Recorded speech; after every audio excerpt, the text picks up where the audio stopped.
So lately there was this problem in libertarian circles that a person high up in the party, although not acting officially, made some really unfortunate statements with regard to veterans, um, kind of implying that if one were to join the military, one might become a murderer or a mercenary or something of that sort. And obviously, this stems from a kind of dislike of any kind of killing.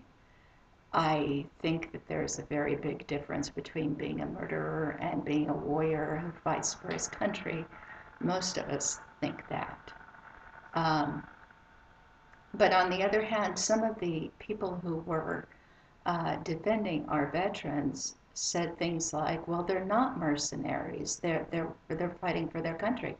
And I think there's really no reason to speak out against mercenaries.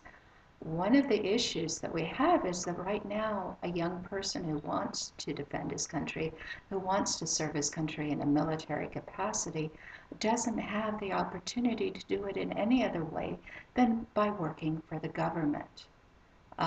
Which is why I think we do have some problems.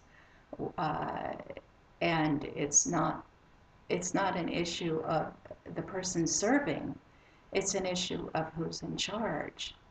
And I'm very much in favor of uh, giving privateers a chance to resolve issues in a military way for the defense of the country, but without coming under military funding.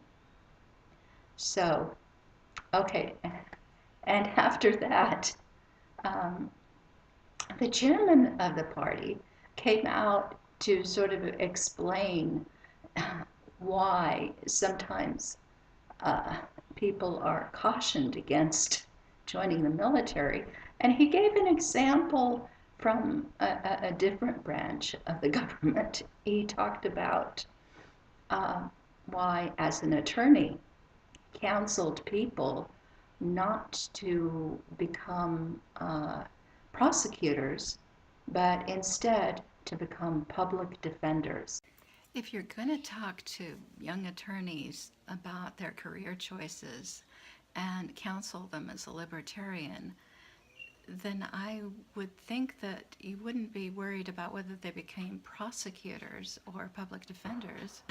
What you would really want to make sure is that they considered the option of not working for the government at all.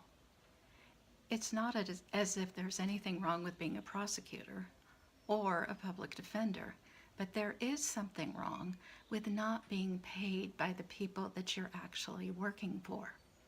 And this isn't because I would begrudge people in need of a defense, of a free defense. It's just that when I was an attorney and I was in private practice, and my clients were not wealthy at all. In fact, they were able to pay me very little.